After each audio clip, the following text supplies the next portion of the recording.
What's up guys, YST here and welcome back to another Raid Shadow Legends video. And today, we just got the breaking news that the Easter Bunny is coming to Teleria in the form of a traditional fusion that will be starting on Thursday, April 13th, so just around the corner, and he goes by the name of Razelvarg. He's from the Skinwalker faction, a legendary of course, magic affinity, and he is based on attack.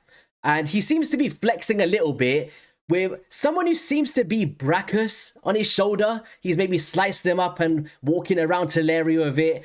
I'm not too sure, but he looks really cool. And hopefully it's replicated in his kit with the art style that they always do an amazing job on. So the way that these traditional fusions work is you have to use the rares into the epics into the legendaries, and then towards the end you get the final of the fusion. And it's usually very resource intensive, because you have to go into the potion keeps, make sure that you can use all of the potions on those champions. You need to rank them up to 4s and then the epics up to 5s.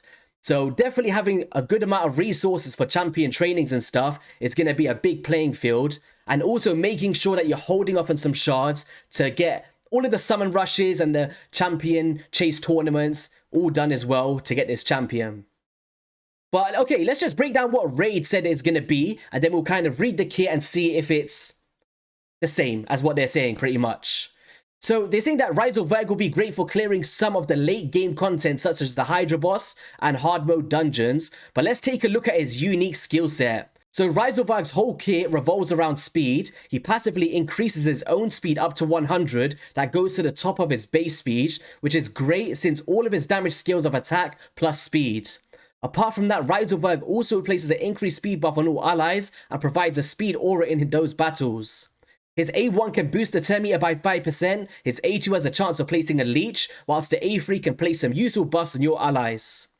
So okay, let's just break it down myself and see if it replicates there.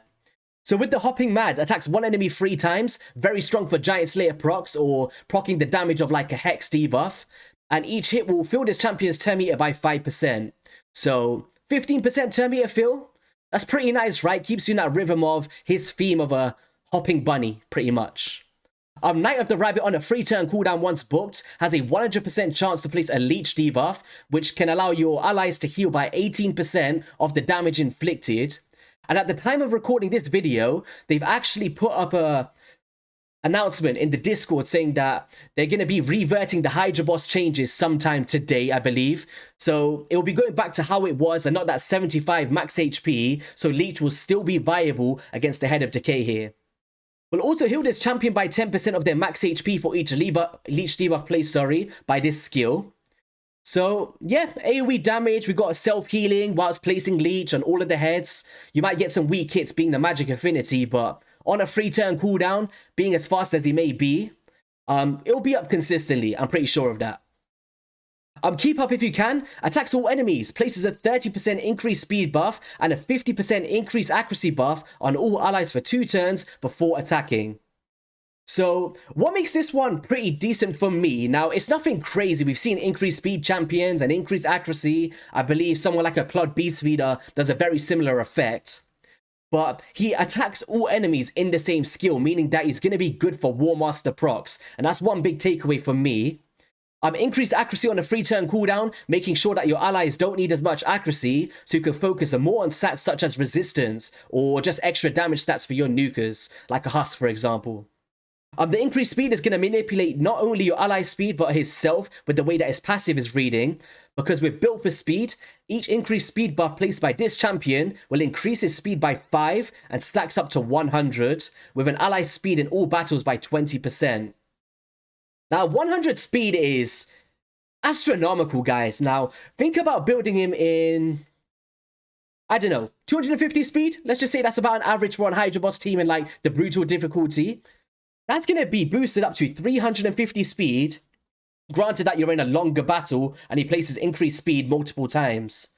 Now, I had a little chat with Hell Hades behind the scenes about this and how it was reading, because it says that with the passive, increases their speed by 5. Their speed. So we kind of thought, is this going to be a bonus speed for your allies, or is it just going to be for himself?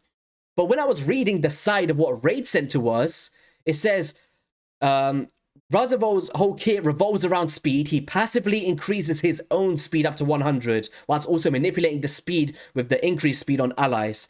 So I'm not 100% sure how it's working, but if I was to guess, I'd think it's on himself for the bonus speed, and then just a normal increased speed for your allies, and that would kind of make sense, I guess, because that would just be OP otherwise, pretty much. But I would love it if it was on everybody, but I just can't see them giving us 100 speed for every single champion in a 6-man squad, right?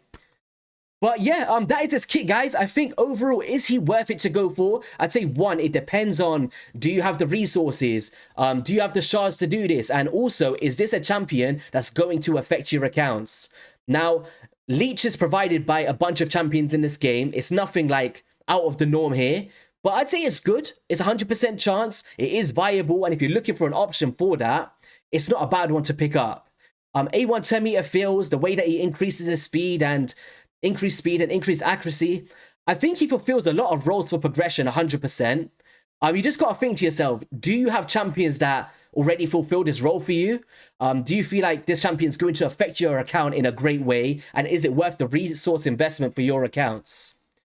For me, I might go for it, but it just depends. I'm not usually a fan of traditional style fusion, so I guess I'll start to see the point requirements. Are they doing a more inflation on the points and kind of judge from there? But be sure to hit that like and subscribe button, guys, because I should be able to showcase this champion if we manage to get test server access, which should be really cool. And hopefully help you guys out to make that judgment before it goes live in the game as a fusion. So unfortunately, guys, the game's not going to let me log in because they're doing those bug fixes to the live arena and the Hydra boss as well. So I'm not going to be able to do that. So I've just pulled up hellhades.com and I just wanted to showcase a kit of somebody like a Clod Beastspeeder just as an example, because he is an epic champion that can place 30% increased speed buff and the increased accuracy for 2 turns on a 3-turn cooldown as well. So if you're just looking for purely that A3 skill, you may already have this champion in the vault somewhere potentially. He is very, very strong, and he has a way of placing shields for protection alongside a decreased crit rate, which is strong also for the Demon Lord clan boss, which you may have seen with the Hydra boss or the clan boss team that Hell Hades came up with, right? So really think to yourself, like, pretty much if you've got this champion already built, you would be bringing in the other one to increase his own speed, which is very strong in my opinion, but also to place those leeches. Or would you rather have a shield with someone like a Clod and save up your resources for the future, right? But I'll leave that all down to your guys' discretion. Don't want to sway any opinions here. It's just my job just to showcase the kit and give my thoughts on it as a whole. But yeah, guys, that's going to be all for today's video. If you guys did enjoy it, be sure to hit that like and subscribe button. Have an amazing weekend. I'm actually going away with the HH Gaming team to Insomnia Gaming Festival in Birmingham. So if anyone's from the area, from the Midlands, and want to come by and say hello, come through. I'll be happy to say hello to everybody. And yeah, I'll catch you guys in the video soon, and peace.